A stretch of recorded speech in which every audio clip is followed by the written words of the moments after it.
As we think about the words of Psalm 98, we can't help but thank and praise God for all the things He does for us.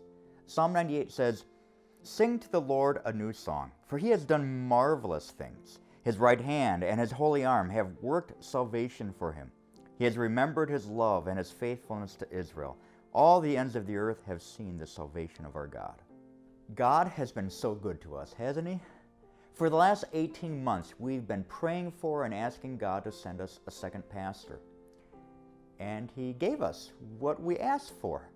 And you've already seen how well Pastor Cook and his family are going to fit in here at Trinity. And with him here now, we are going to be able to focus on areas of ministry that we weren't able to focus on during the vacancy. We really are blessed.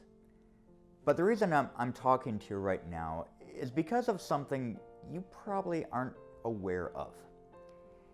The reality is this: if things continue as they are, we are going to have a $100,000 deficit in our general fund by the end of June 2020. Now that may seem a little shocking. If you're a numbers person, then maybe you remember last year our fiscal year ended up with a surplus of over $60,000.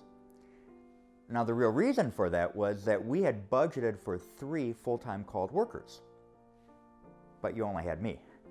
So our expenses were way down. Now that only explains why we had a surplus last year. It doesn't explain why we have this deficit right now. The reason for the deficit is really twofold.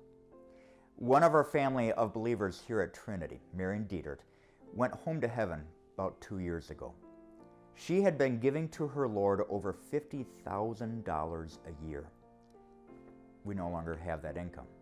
The other reason is that during those 18 months of vacancy, our worship attendance went down and also our giving.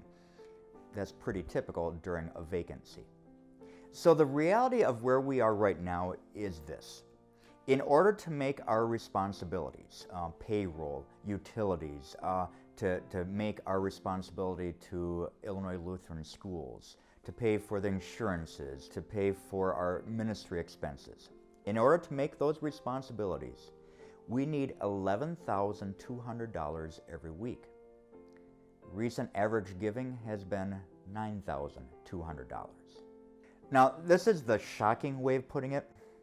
Now that we have a second pastor, if things continue as they are and nothing changes, we're not going to be able to pay both pastors.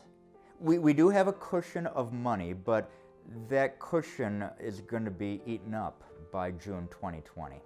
If you've been around here at Trinity for a few years, you know how amazing this family of believers is. When we know of a need, we rise up to meet that challenge. I've seen that again and again, and every time I give God the glory for that. I know we are going to rise up to meet this challenge. If each person gave an additional $6 a week or $13 per family, that would go a long way in enabling us to meet our responsibilities. And that would mean then we could carry forward our work as a congregation to carry God's gospel into the world. You know, really, that's one trip to McDonald's. Maybe as a tool to help you is to go to trinitycrete.org. I know a lot of us pay our bills online, and you can give your offering online as well. This is how you do it. You go to trinitycrete.org, and then you click on the Give tab. If you haven't set up an account, you can do that, or you don't have to. You put in where you want your money to go towards.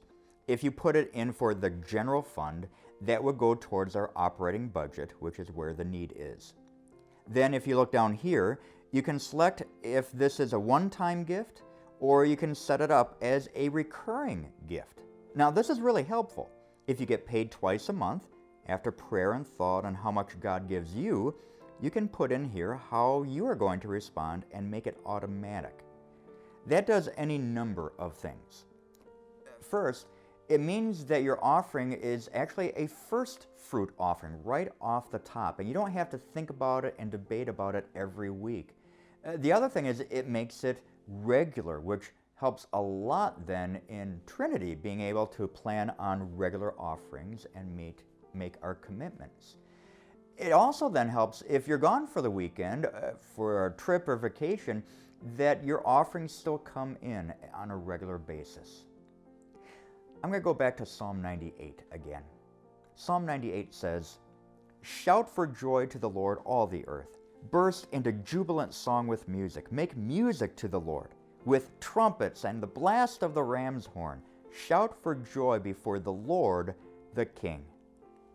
My friends, this is an exciting time at Trinity. There are some great things happening. May we respond and give thanks to all these things that God has been doing and continues to do for us. Thank you.